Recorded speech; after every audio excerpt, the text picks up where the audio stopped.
আসসালামু আলাইকুম।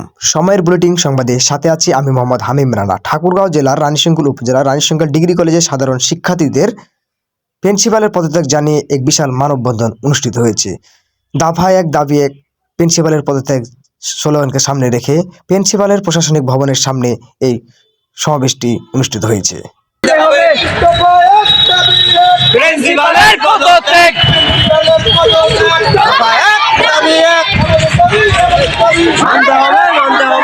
দেখা গেছে কলেজে শিক্ষার্থীদের ইপটিজিং শিকার হচ্ছে, ঠিকমতো ক্লাস হচ্ছে না, টিভি ক্যামেরা লাগানো হয় নাই, পরীক্ষার বেশি নাই, সাবজেক্ট চেঞ্জ করার জন্য বেশি টাকা দাবি করানো হচ্ছে।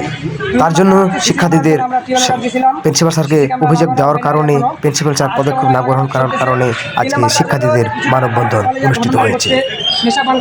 চলুন দেখে আসি।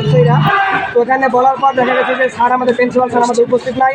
তো আমরা বাসা থেকে যে আসছি, আমরা কার উদ্দেশ্যে আসছি, দেখা যাচ্ছে যে প্রিন্সিপাল যদি আমাদের অভিভাবক না থাকে আমরা কাকে বিচার দেবো, আমরা এটাই চাই।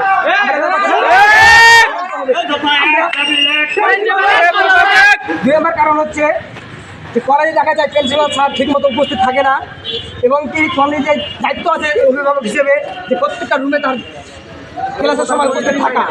তিনি শুধু ঘরের মধ্যে বসে থাকেন, তিনি আমাদের সাথে দেখা কোনোদিন করেন নাই, এবং কি মাত্রা তিনি পর্যন্ত দেখেন। আমরা প্রিন্সিপালকে হচ্ছে যে প্রিন্সিপালকে দেখি আমরা প্রিন্সিপালকে কোনোদিন দেখলামই না ভালো। তার কথা হচ্ছে যে তিনি যদি বখাটে ছেলে বাইরে বসে থাকে, জীবনে কাউকে বলেন নাই যে আমরা এই যে কেন তোমরা সেখানে আসছো, অন্য স্যার পদক্ষেপ নেয়, কিন্তু প্রিন্সিপাল স্যার আমাদের পদক্ষেপ নেয় না। কারণ আমাদের প্রিন্সিপাল স্যার আমাদের পদক্ষেপ নেয় না, এটা কারণটা কি? তাই দফা মোহাম্মদ হামিম রানা, সময়ের বুলেটিন, ঠাকুরগাঁও।